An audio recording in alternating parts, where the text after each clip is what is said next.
buenos días a todos y todas.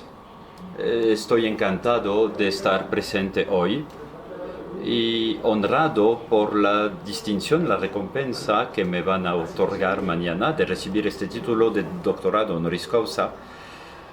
Pero las recompensas no tienen mucho que ver con la ciencia en realidad, y estoy más a gusto con la ciencia que con las recompensas. Me gustaría casi poder pasar directamente a las preguntas con ustedes en realidad, porque eso es lo que me interesa, saber qué preguntas pueden tener en mente. Pero finalmente me pidieron hacer una conferencia, entonces voy a intentar presentarles una parte de mi reflexión. Entonces, he intitulado esta conferencia para una sociología disposicionalista y contextualista. Los términos son un poco bárbaros, un poco extraños, pero pienso que saldrán de esta conferencia entendiendo de manera más precisa lo que quiero decir con eso. Parto de una constatación que es bastante masivo en las ciencias sociales del día de hoy, en el mundo entero, es la sensación de dispersión de los trabajos de ciencias humanas y sociales que experimentamos hoy día. Es el producto de la muy alta división del trabajo científico, primero en disciplinas separadas, con unas ciencias de lo psíquico, la psicología, psicoanálisis, etc., ciencias del lenguaje, ciencias de la sociedad, ciencias de lo económico, ciencias de lo político, etcétera, etcétera. Diferencias entonces entre disciplinas y también divisiones en sectores especializados dentro de cada disciplina. Existe una sociología de la educación, una sociología de la familia, de la cultura, del trabajo, del deporte, etc. Y así va para la antropología, para la historia y así seguido. El problema es que los investigadores leen cada vez menos a los demás investigadores en otros sectores especializados de su propia disciplina o en otras disciplinas de la misma familia, no tan alejada. Una semejante hiperespecialización científica que lleva a investigadores distintos a estudiar de forma separada cada campo de prácticas, cada esfera de la vida social y en formular teorías parciales sobre lo social, no hace sino acompañar de forma ciega el largo proceso histórico de diferenciación social de las actividades o de divisiones sociales del trabajo, dicho de otra manera, división social del trabajo, que es un objeto estudiado por los sociólogos, los economistas, etc., desde Marx, desde Durkheim, etc. Estamos atrapados dentro de este movimiento de diferenciación del trabajo que caracteriza a las sociedades modernas, y los eruditos cada vez menos son capaces de estudiar los efectos del mismo.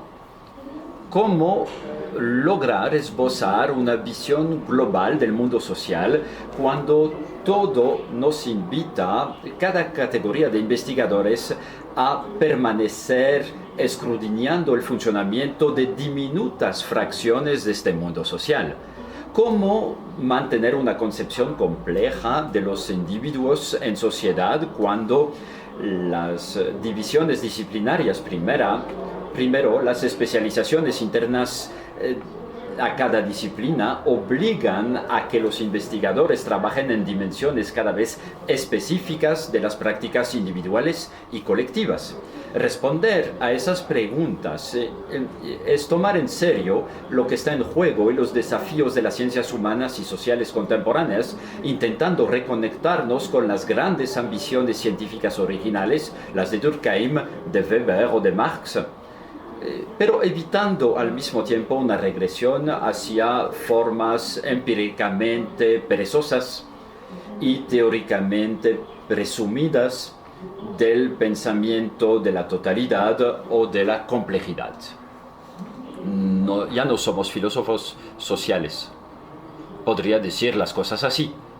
Y no es desprecio hacia los filósofos, pero las ciencias sociales deben producir su propia teoría acerca de la sociedad. Abandonar, renunciar, aceptar renunciar a la gran teoría social o la teoría general de lo social no implica que abandonemos todo tipo de programa científico ambicioso. Aceptar el desafío de una ambición de este tipo exige, sin embargo, que se propongan respuestas adaptadas a la situación problemática de las ciencias humanas y sociales existentes.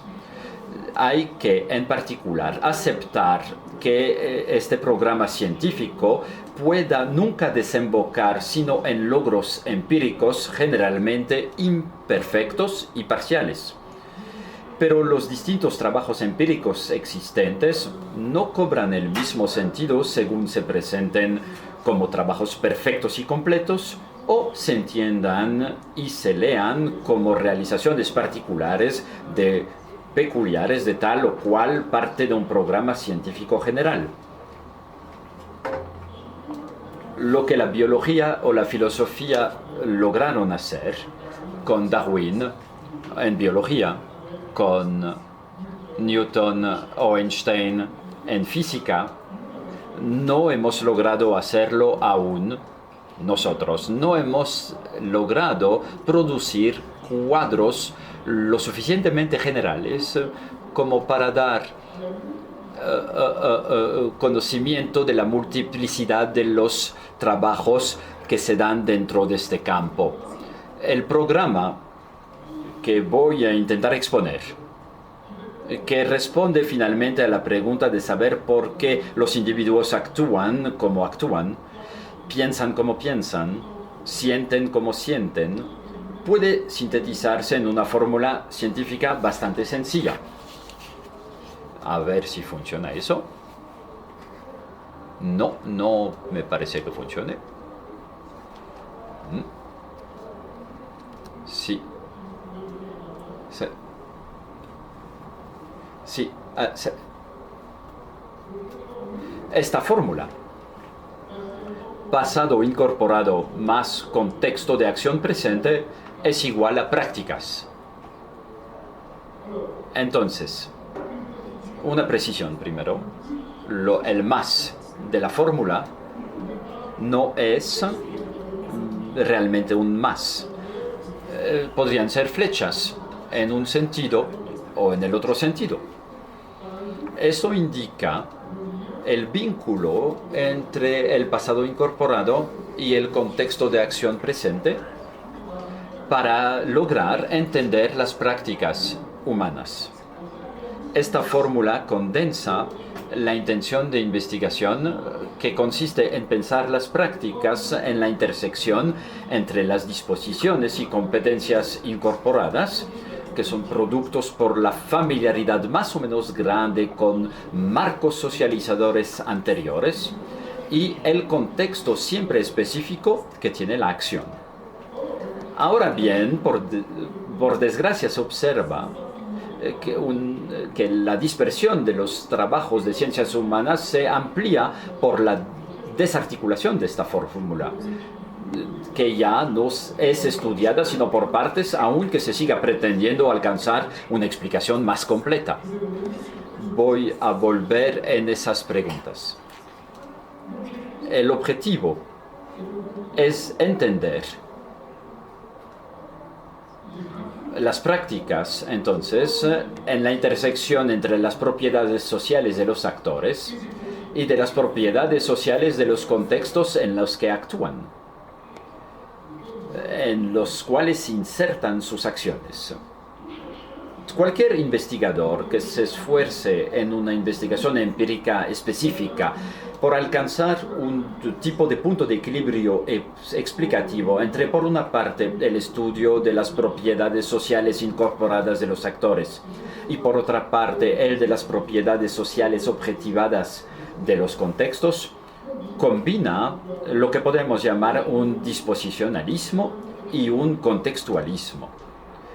Entender las prácticas o los comportamientos mediante una reconstrucción de los tipos de disposiciones mentales y comportamentales incorporados que los actores llevan en sí y de las características de los contextos singulares en los cuales se mueven, naturaleza del grupo, institución o esfera de actividad, tipo de interacción o de relación. Eso constituye, en mi opinión, la vía más claramente redituable científicamente que los investigadores tienen la posibilidad de implementar.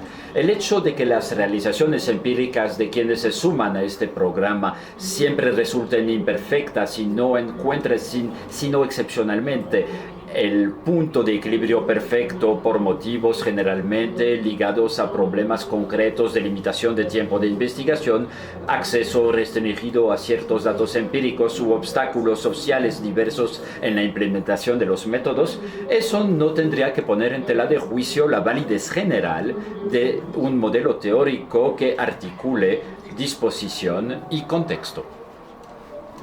En todo caso, no justifica de ninguna manera el espectáculo que nos dan a ver regularmente las comunidades eruditas, es decir, un problema desmenuzado en secciones que corresponden a posturas teóricas que se oponen una a otra. Verán que los elementos de esta fórmula están apropiados, se los han apropiado teóricos distintos, y lo que yo propongo es reunir estas teorías para lograr formular unas explicaciones más equilibradas y más completas.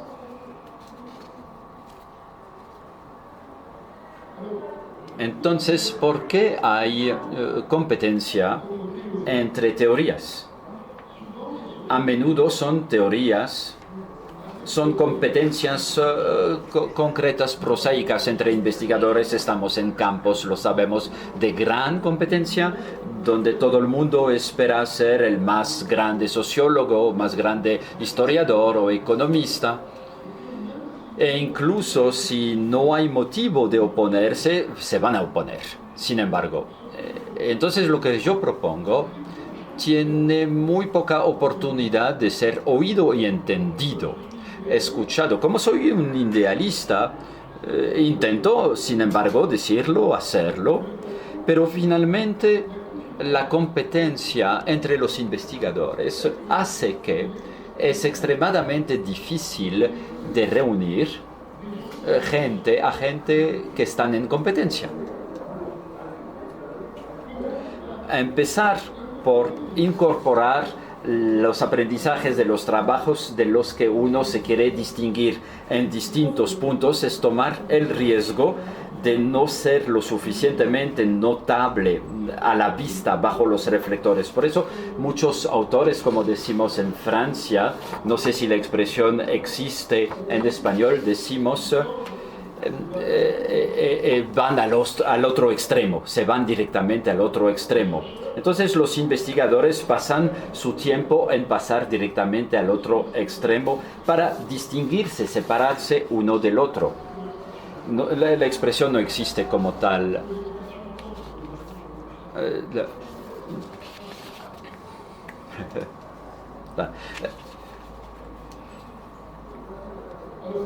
Si volvemos a lo esencial, para sintetizar el enfoque científico disposicionalista y contextualista, podemos expresar la siguiente fórmula.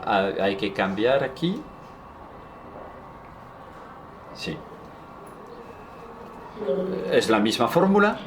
Utilicé aquí el término de disposiciones, que es un término que se encuentra en Bourdieu, el habitus siendo un sistema de disposiciones. Entonces, disposiciones más contextos es igual a prácticas.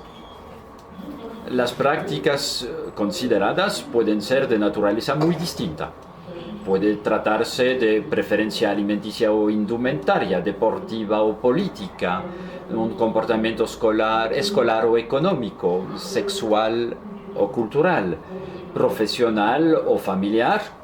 Estas prácticas Entonces, solo se entenderán si se estudian, por una parte, las restricciones contextuales que condicionan la acción, es decir, lo que el contexto requiere o solicita por parte de los actores.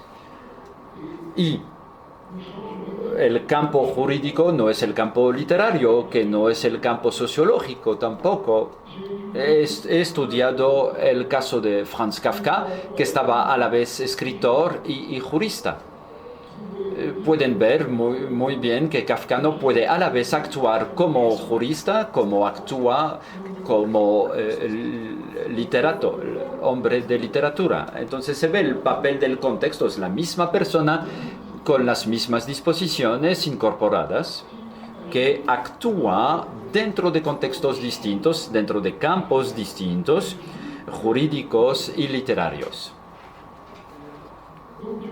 Por una parte, existen esas restricciones contextuales que condicionan la acción, y por otra parte hay las disposiciones socialmente constituidas desde las cuales los actores perciben y se representan la situación y con base en las cuales actúan dentro de dicha situación. En una fórmula de este tipo uno se da cuenta que si es posible observar y registrar las prácticas como realidades presentes, y si los contextos de acción se pueden objetivar por parte del investigador al considerar sus reglas de juego, las especificidades de su funcionamiento, la naturaleza de las relaciones que se dan en los mismos y que hacen que el contexto escolar se distinga de un contexto religioso, político, pero también que el microcontexto escolar del salón de clase, del aula, sea distinto del microcontexto escolar del patio de recreo, por ejemplo, o que el microcontexto de la clase de matemática sea distinto del microcontexto de la clase de educación artística. En función de los objetos que tenemos, los contextos son microcontextos o macrocontextos. A diferencia entonces de los contextos y de las prácticas que pueden ser observadas, las disposiciones no se pueden observar, lo cual hace decir a los investigadores que algunos que no existen las disposiciones, en realidad existen ciertamente, pero están en un estado incorporado. Es la memoria incorporada de los actores. Son los efectos de lo que llamamos de forma ordinaria la educación o lo que los sociólogos llaman la socialización. Somos fabricados socialmente a través de procesos de socialización dentro de la familia, en la escuela, entre amigos, profesionalmente, etcétera, etcétera. Y todo eso deja huellas en nosotros. La misma fórmula entonces puede ser así presentada de la manera siguiente. ¿Se puede cambiar la diapositiva? O sea, es la misma fórmula, pero las disposiciones es igual a pasado, el contexto es un contexto presente y las prácticas son observables y son prácticas presentes y son observables de verdad. Entonces hay cosas presentes y hay cosas que atañen a lo pasado de los individuos, al pasado de los individuos. Con respecto a la primera parte de la fórmula, el pasado incorporado, se trata de todo lo que el actor importa en el escenario de la acción, de todo lo que debe a sus experiencias vividas y que se han cristalizado en él en forma de capacidades y disposiciones más o menos para actuar, para sentir, creer, pensar, más o menos fuertes, más o menos permanentes.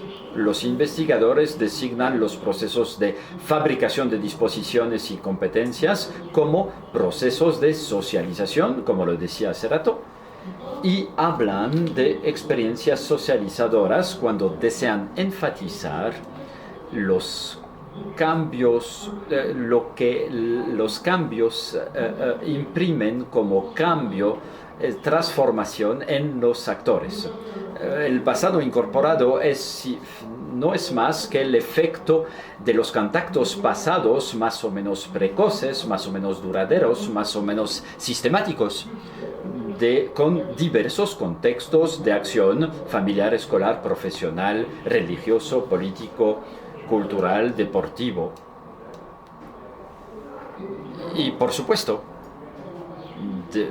en lo que sigue, en esos cuadros de socialización, la familia llega primero.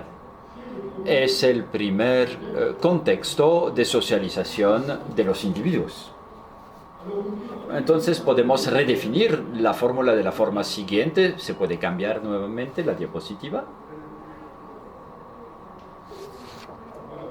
Sí. Si retomamos la fórmula, la podemos reformular. Hay los productos interiorizados de los contactos anteriores con contextos de acción, más un contexto de acción presente y prácticas observables. Para entender las prácticas hay que entender a la vez lo que ha sido interiorizado dentro de distintos contextos de acción que han transformado a los individuos que llegan dentro de un contexto presente singular. Esto significa que el contexto presente de la acción puede entenderse desde dos puntos de vista. Primero, como marco que desencadena disposiciones incorporadas. Hay actores que tienen disposiciones que llegan en un contexto dado y que van a actuar de cierta forma porque tienen ya disposiciones que ya están solicitadas por el contexto. Pero también pueden observar este contexto como un cuadro socializador de los actores, porque en cada nueva experiencia hay potencialmente la posibilidad de transformación de los actores dentro de este contexto, en particular si este marco de acción se repite. Cuando los actores en cuestión son niños, y los sociólogos piensan escasamente en los niños, desafortunadamente, se ve enseguida en qué medida los contextos de acción son también contextos de socialización. Entonces, un marco donde se forman competencias, apetencias, hábitos mentales y comportamentales. Los investigadores en ciencias sociales, de hecho, tienen escasamente en mente a unos actores niños, incluso cuando se trate de adolescentes o adultos. El contacto repetido con algunos contextos de acciones siempre propicia consecuencias socializadoras en ellos. Que hablen los investigadores de disposiciones, de costumbres, de inclinaciones, de tendencias, predilecciones, propensiones, capacidades, competencias, huellas mnésicas, eso dicen los psicoanalistas, esquemas de ethos o habitus. Hay muchos términos para hablar más o menos de las mismas cosas. Los investigadores intentan tomar en cuenta el hecho científico obvio de un punto de vista sociológico como neurobiológico, que constituye la integración por los seres humanos de los productos de sus experiencias sociales. El ser humano es un animal social en este sentido en que está biológicamente hecho con el cerebro y el sistema nervioso que lo caracterizan para memorizar, almacenar o cristalizar los productos de sus experiencias, sin importar si apuntan explícitamente o no al aprendizaje de los saberes. Hay que tomar muy en serio la intuición de un neurobiólogo francés que se llama Jean-Pierre Changeux, que dice que los conceptos disposicionalistas, y en particular el de habitus, Jean-Pierre Changeux fue maestro en el Collège de France al mismo tiempo que Jean-Pierre Bourdieu, que las intuiciones entonces de este investigador neurobiólogo es que nuestros aprendizajes y nuestras experiencias se insertan en forma de huellas más o menos duraderas en el cerebro. Y este proceso permite vincular los trabajos de las neurociencias sobre los cerebros y las ciencias humanas en general. Si los seres humanos no fueran biológicamente capaces de memorización, de incorporación, no consciente o consciente, pero generalmente no conscientes, las ciencias humanas y sociales no necesitarían más que un programa contextualista. Si los actores no tuvieran ninguna memoria, únicamente serían lo que el contexto los lleva a hacer. Solo necesitarían una parte de la ecuación, el estudio de los contextos. Nuestras conductas serían explicables desde el momento que estaríamos capaces de explicar los contextos en los que actuamos en función del tipo de conducta estudiada, el grado de precisión analítico buscado. Los investigadores podrían establecer que el cuadro de la interacción o el campo de prácticas o el lugar en la organización o en la institución o la posición en un campo o en un mundo en el centro de Becker-Strauss o en un sistema social, un subsistema social, para hablar como Newman. Bastaría con conocer este posicionamiento en el contexto para estudiar los comportamientos, para entender los comportamientos.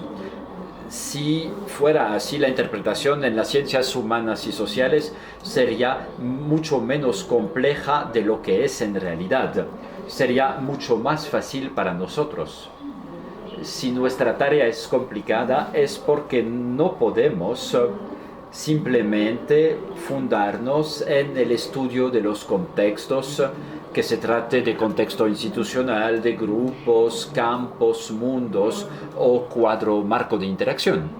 Primero, experiencias sociales relativamente similares que se repiten pueden cristalizarse en forma de capacidades o competencias para realizar algunas cosas. Las capacidades o competencias no son sino potencialmente movilizables y solo las movilizan realmente los actores cuando así lo requieran las situaciones. Por ejemplo, si piensan en las capacidades para calcular mentalmente, las competencias culinarias, las competencias para jugar bridge o bailar tango, las capacidades para descifrar un texto escrito, manejar un carro, son saberes y saber hacer, habilidades adquiridas que esperan que lleguen las situaciones para su uso. Si uno se entrena de forma regular para hacer malabarismo con pelotas o hacer bicicleta, las capacidades permanecen intactas e incluso pueden mejorarse o complejizarse al pasar, por ejemplo, de dominar 2 pelotas hasta dominar 3 pelotas, por ejemplo. Pero abandonar o disminuir la intensidad de la práctica también hace que dichas capacidades se vuelvan más inseguras, menos finas. En este caso también el entrenamiento intensivo, al igual que la interrupción del mismo, se objetivan en el cerebro, en las redes neuronales. Sin embargo, no todo lo incorporado se traduce en simples capacidades o competencias. Después de que estas experiencias hayan forjado en el actor hábitos particulares de comportamiento, acción o reacción, los mismos se vuelven lo que llamamos disposiciones, en el sentido en que el actor, debido a su experiencia anterior, queda predispuesto para ver, sentir o actuar de cierta forma más que de otra. Hablar de disposición implica entonces una propensión o una tendencia para creer, pensar, ver, sentir o actuar de cierta manera. La disposición funciona como una anticipación práctica del curso de los eventos. Les voy a dar un ejemplo. citando un filósofo llamado David Hume.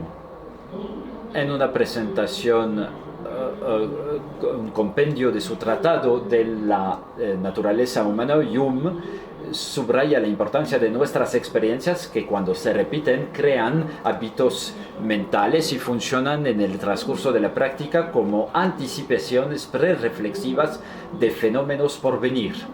Hume toma, por ejemplo, el ejemplo de la interacción entre dos bolas de billar. La primera está en movimiento, choca con la segunda, inmóvil, y bajo el efecto del golpe, esta misma entra a su vez en movimiento. Quien experimenta repetidamente este tipo de situación podrá constatar cada vez el mismo fenómeno. Hume habla de una conjunción constante entre causa y efecto. Y termina diciendo se acaba anticipando con los efectos producidos, el golpe y después la puesta en movimiento de la bola inicialmente inmóvil. Otra diapositiva, por favor.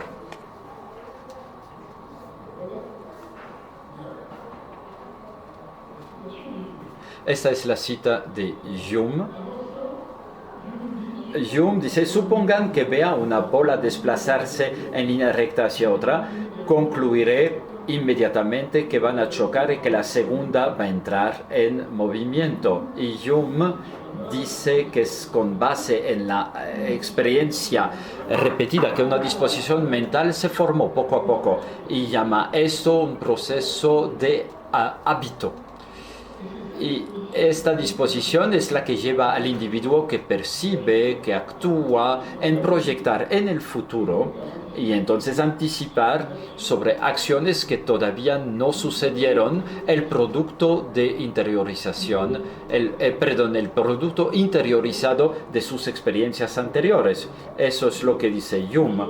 Estamos determinados por el hábito en suponer únicamente que el futuro será conforme al pasado. Cuando veo una bola de billar moverse hacia otra, mi mente directamente es llevada por la costumbre al efecto ordinario y anticipa sobre mi vista viendo ya la segunda bola en movimiento. Me van a decir, pero ¿por qué habla de bola de billar? ¿Por qué este ejemplo? Reemplazando la bola de billar por objetos bastante comunes para las ciencias sociales y van a tener ahí el modelo de toda teoría disposicionalista de la acción, que al tomar en cuenta de los productos incorporados de serie de experiencias pasadas relativamente similares, toma acto que el presente de la acción o de la interacción y de las propiedades del contexto de acción no explique la totalidad del comportamiento de los actores. Habrá que cambiar nuevamente.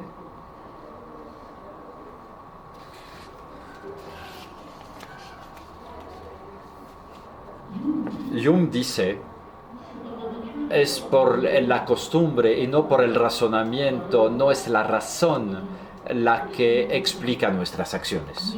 Somos acostumbrados, somos seres de costumbre, de hábitos. Y dice, así no es lo que guía la vida, no es la razón, sino el hábito. Solo él impulsa la mente, en todos los casos, a suponer que el futuro será conforme al pasado. Si tienen esta idea en mente, que hemos interiorizado cosas desde experiencias y que cada momento hacemos sin saberlo la hipótesis que lo que va a suceder va a ser conforme a lo que hemos vivido, se puede entender una gran parte de lo que vivimos socialmente.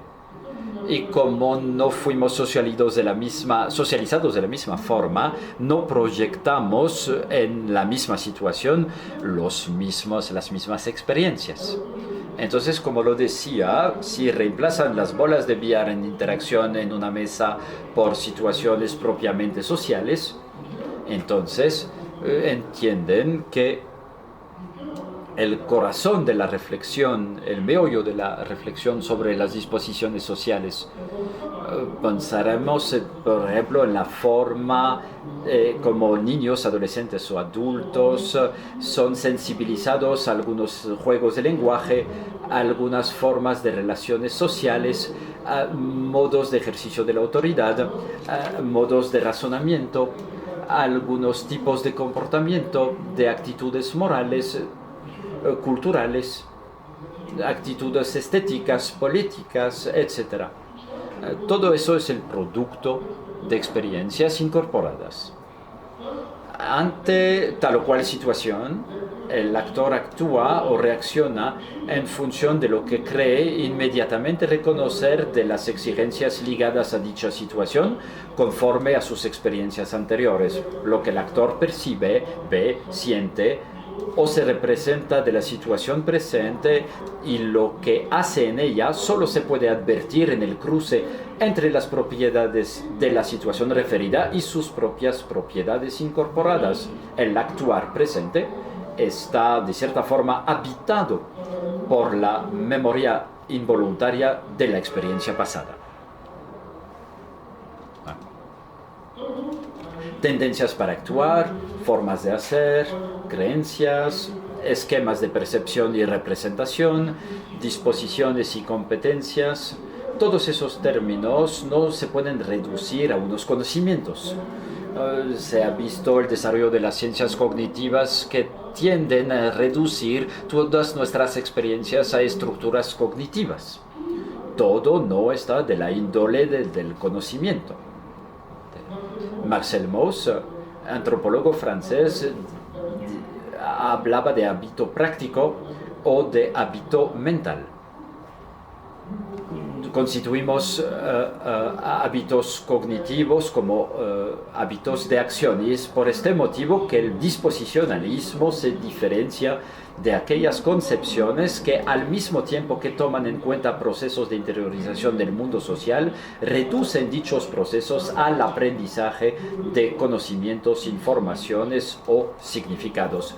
No son únicamente almacenamientos de información, conocimientos o significados que interiorizamos.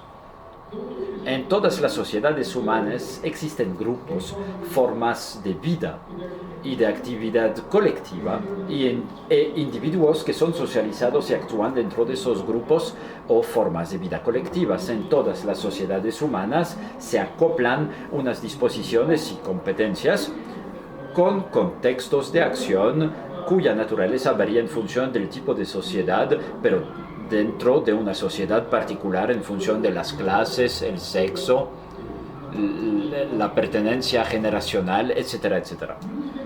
La universalidad de esta articulación tiene que ver con las capacidades naturales, biológicas del humano, con sus capacidades mnemónicas, con el tipo de cerebro con el que cuenta y que lo diferencia de otros animales.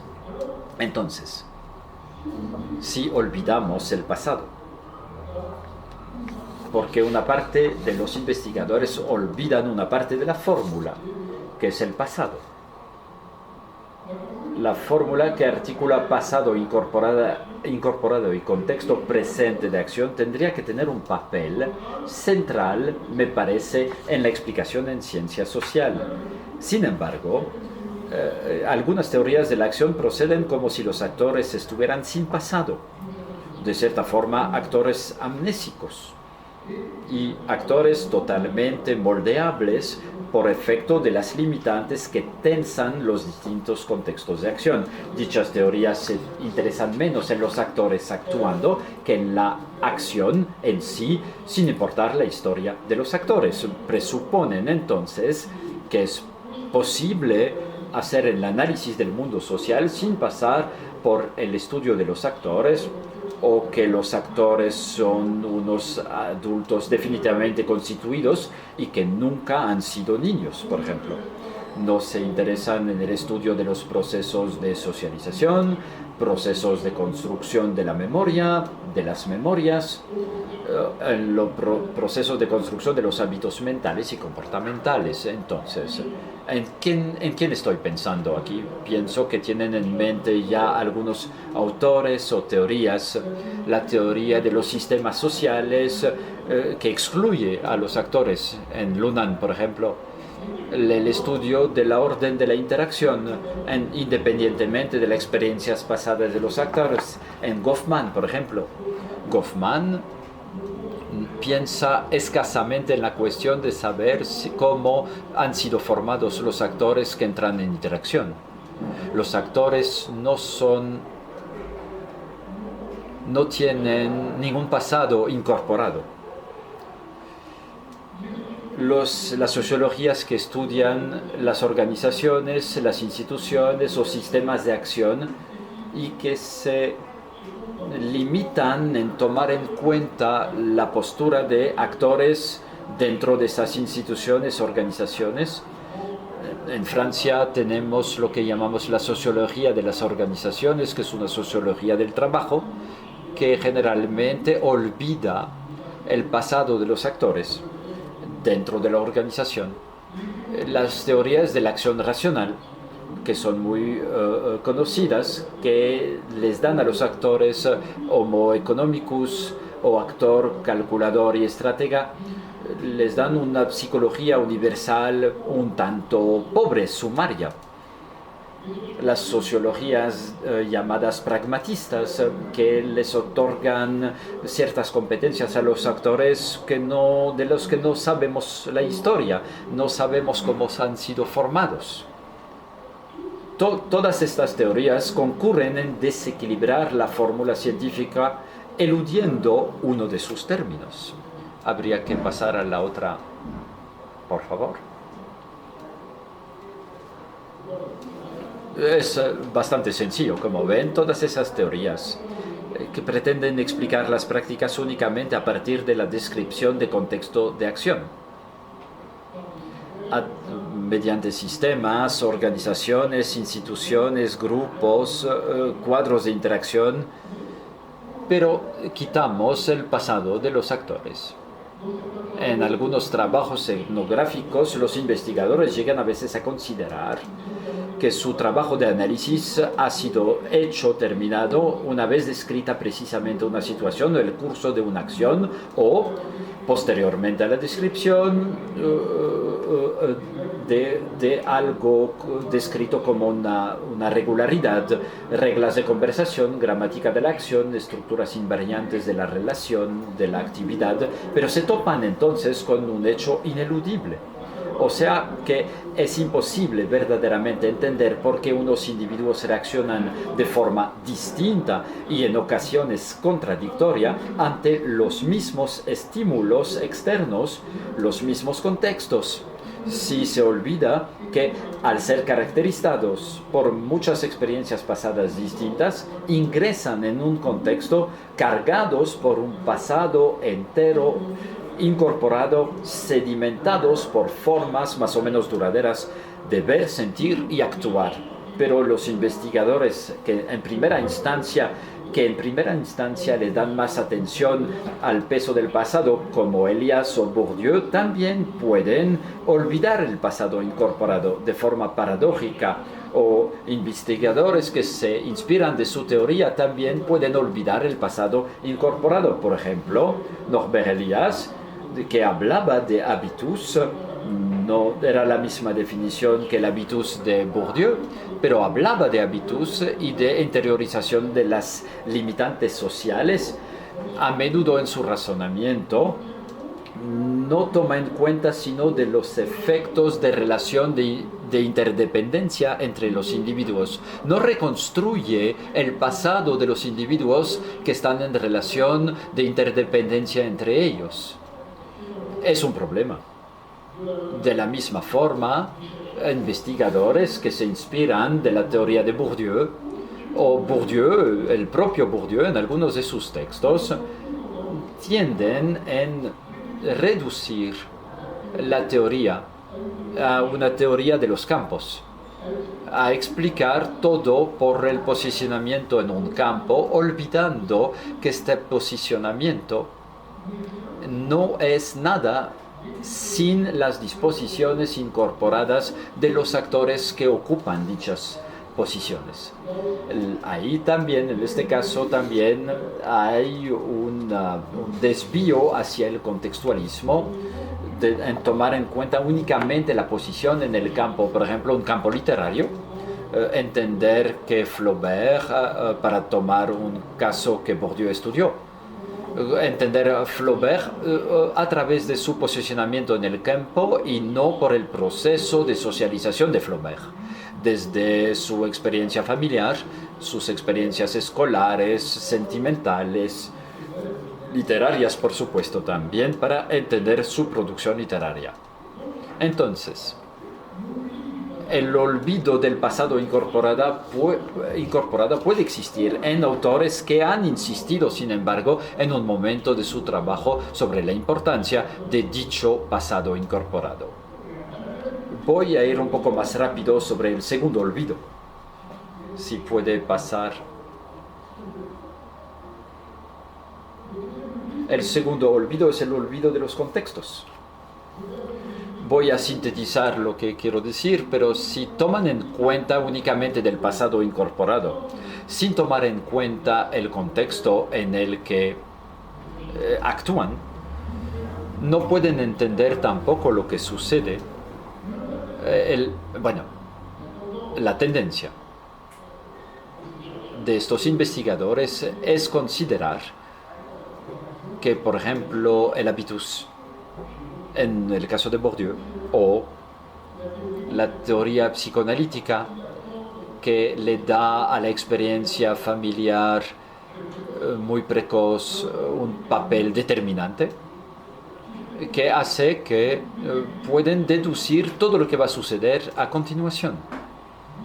Tienen también las coordenadas, tienen los datos iniciales, saben cómo los actores han sido construidos, fabricados, moldeados dentro de la familia, y entonces en un medio social dado, en una clase social dada, en una fracción de la clase dada. Y el efecto del habitus, que consiste en separar entre los buenos y los malos contextos, va a hacer que el contexto finalmente no importa mucho, porque el habitus hace el trabajo de selección de los contextos. Entonces pueden entender, a partir de estos investigadores, por estos investigadores, todo lo que va a suceder para un individuo si tienen una idea de su habitus. El problema ahí es que primero, todos los actores no escogen su contexto. No van a escoger ir a la escuela, no han escogido. La escuela es obligatoria. No escogen tampoco estar dentro de una estructura. Voy a hablar para Francia, veo que sí. Veo reacciones a justo título. Piensen por analogía, pero la escuela en Francia no es posible no ir a la escuela. Cuando uno está forzado en ir en una estructura de un hospital, uno no escoge el contexto en el que uno vive si se quedan durante un tiempo largo en un contexto hospitalario. Tampoco van a escoger su contexto de vida cuando llegan a la cárcel. Tampoco escogen su contexto de vida cuando uno es migrante y que llega en una situación que no puede uno dominar y controlar. Es el país receptor que va a decidir a dónde van, ponerlo dentro de tal o cual situación, etc. Y que va a procesarlo a usted, literalmente. Entonces, el contexto no está siempre escogido. Significa que los contextos son importantes a tomar en cuenta. No se puede, porque conozco el habitus, no se puede decir, porque conozco el habitus voy a entender todas las acciones de una persona. La experiencia de un migrante es tener el hábito, la costumbre, tener algunas costumbres de vida particular en su vida y llegar en un país en el cual todo se deregula, se desarregla. no se puede vivir como se vivía hasta ahora, hay que adaptarse a nuevas situaciones, etc. Entonces, si no entienden la lógica del contexto que se impone, entonces no van a entender el tipo de práctica de los actores.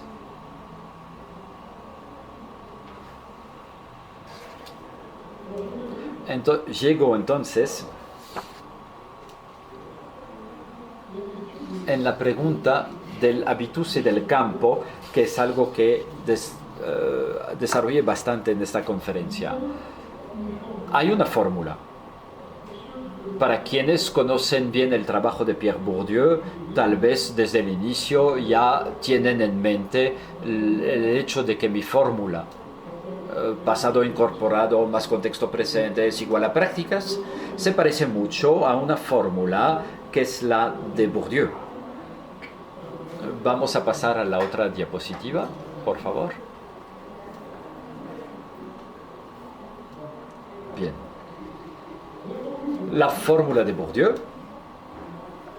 es la fórmula habitus y capital más campo es igual a práctica. Es interesante. Finalmente, pueden encontrar esa fórmula en la distinción de Pierre Bourdieu, publicada en 1979, y comparto las grandes líneas de la misma, de lo que está fundando esta fórmula. Sin embargo, no estoy de acuerdo ni con habitus ni con campo. Y pienso que la teoría de Bourdieu solo formula un caso de lo posible. El habitus, si lo tomamos en serio la definición propuesta por Bourdieu, designa finalmente un tipo peculiar de patrimonio de disposiciones. Es un caso particular del pasado incorporado. Volveré en eso, en esta cuestión. El campo es lo mismo. Todo contexto no es un campo. Cualquier contexto no es un campo. Hay contextos que no son campos. Entonces no se puede decir que todas las prácticas se entiendan en el cruce entre un habitus y un campo, ya que todos los patrimonios de disposiciones no son habitus y todos los contextos no son campo. ¿Por qué entonces hago estos comentarios? Bourdieu presupone una homogeneidad del habitus. Habla de fórmulas generadoras de prácticas, o en el singular, la expresión siempre se usa en singular, la fórmula generadora de prácticas. Habla del principio generador de los comportamientos o de las prácticas.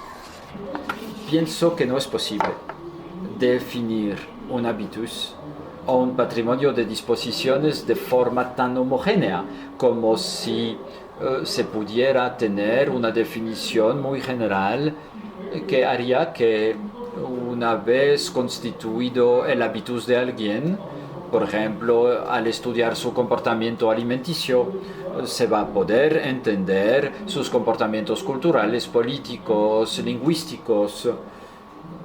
Bien, todos los comportamientos posibles. Y creo que no es posible pensar las cosas así. Bourdieu presuponía que todas las disposiciones constituidas eran fuertes. Pienso que las disposiciones son a veces muy débiles, en particular cuando esas disposiciones fueron constituidas de forma tardía. Se entiende la relación entre que los niños de clase popular tienen con la escuela, las competencias que pueden construir dentro de la escuela. Se puede entender únicamente entendiendo que no han constituido estas disposiciones de forma muy precoz. Las constituyen de forma tardía con respecto, si los comparamos con niños que vienen de clase privilegiada y que ya lo constituyeron de forma precoz en su familia. Entonces tenemos disposiciones escolares en niños de clase popular, pero son disposiciones siempre más débiles, más frágiles que las desarrolladas en los medios que socializaron durante mucho más tiempo hacia experiencias escolares. La intensidad de la socialización, el tiempo, la duración de socialización, todo eso es muy importante. Y entonces, en función del tiempo de socialización, van a tener disposiciones débiles o fuertes, disposiciones transferibles o no transferibles, van a tener disposiciones específicas para ciertos contextos y otras bastante generales y transcontextuales. Todo eso es muy variable y no puede ser resuelto únicamente hablando de hábitos. Pienso que el término de hábitos finalmente designa un verdadero problema, verdaderas preguntas, pero que la solución propuesta es algo prematura. Bourdieu rápidamente ha dejado de lado el trabajo empírico de análisis de lo que son las fabricaciones de hábitos. Puede buscar los trabajos de Bourdieu sobre la fabricación de los hábitos, no van a encontrar nada. Son investigadores después de él que han trabajado sobre estos procesos de socialización, de constitución de las disposiciones y eventualmente de los hábitos si tenemos un sistema homogéneo, duradero, transferible, como Bourdieu lo describe.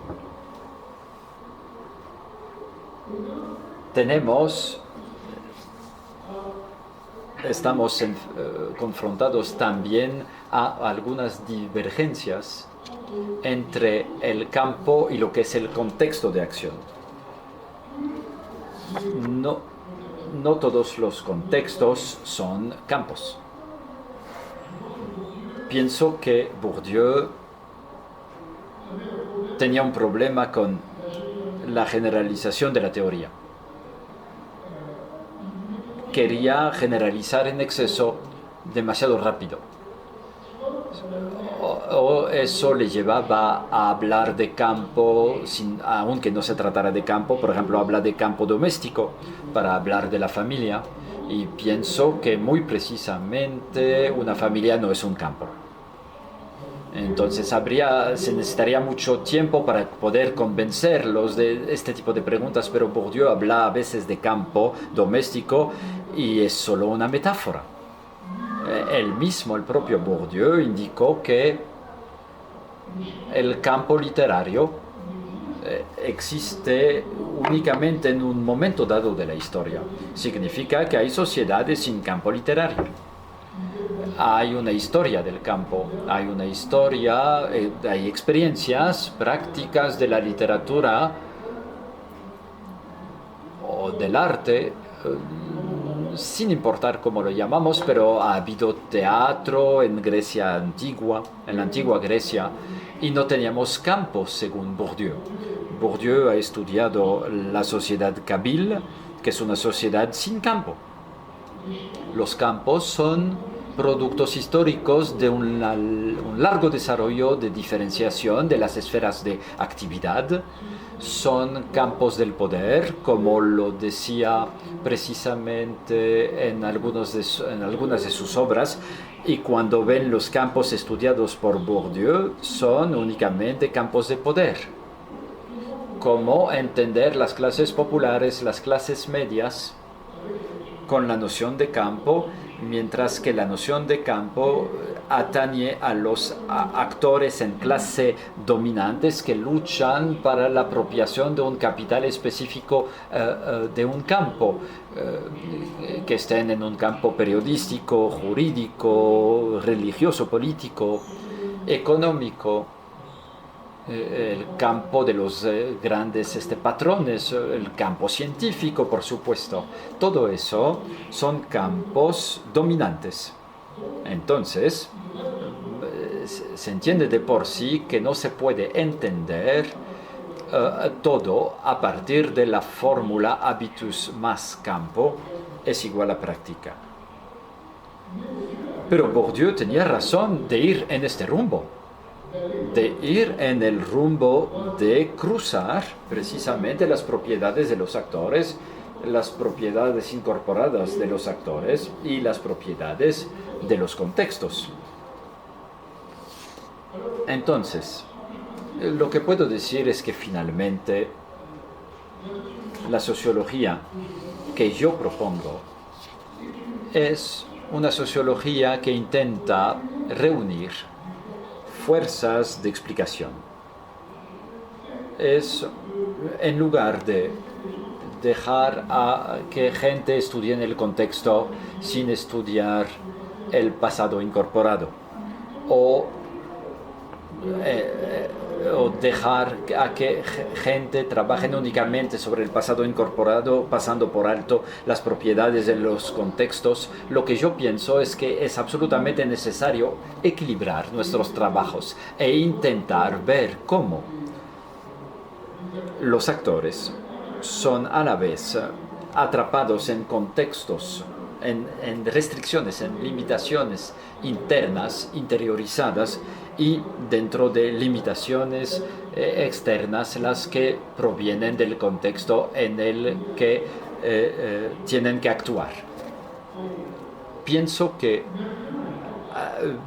vinculando, sumando las fuerzas, análisis de los contextos y de las disposiciones, podemos ir hacia más acumulación científica. Podemos finalmente ser mucho más fuertes de lo que somos actualmente cuando estamos demasiado dispersos, como lo dije en un inicio, por diferencias disciplinares, por diferenciales subdisciplinares y también diferencias teóricas que nos alejan uno de los otros. Y en un campo científico, cada uno pretende tener la razón sobre el conjunto de los demás. Entonces me van a decir, tal vez yo también estoy haciendo lo mismo. Y tienen razón. Quiero tener razón antes de los demás, ¿cómo no? Pero espero que pueden ver que lo que estoy proponiendo es más bien unir personas que generalmente se oponen, se contradicen, para intentar pensar las cosas al mismo tiempo. Pienso, por ejemplo, y me voy a detener con eso, que la sociología de Erving Goffman, que nunca he practicado de forma personal, pero que me parece muy interesante, este interaccionismo, si fuera un interaccionismo disposicionalista, sería mucho más poderoso. Es decir, que si estudiáramos interacciones entre actores, tomando en cuenta, por supuesto, tomando en cuenta los contextos, los cuadros de la interacción, pero tomando en cuenta también las disposiciones incorporadas de los actores que están en interacción, se entendería de manera mucho más fina la lógica de estas interacciones. Entonces no se oponen esas cosas. He tenido docentes que me han dicho, capítulo 1 de la sociología, el estructuralismo, capítulo 2, el interaccionismo, Pierre Bourdieu, distinto, etc. Son lógicas escolares contra las cuales hay que luchar. No para ser totalmente ecléctico, no se trata de estar de acuerdo con todo el mundo, porque hay que oponerse también a personas que no quieren ligar las fuerzas, vincular las fuerzas explicativas, pero es de nuestro interés hacer esta articulación de los análisis dentro de trabajos precisos, investigaciones empíricas que comprueben que al tomar en cuenta esos dos elementos podremos explicar mejor las conductas humanas. Les agradezco mucho por su paciencia.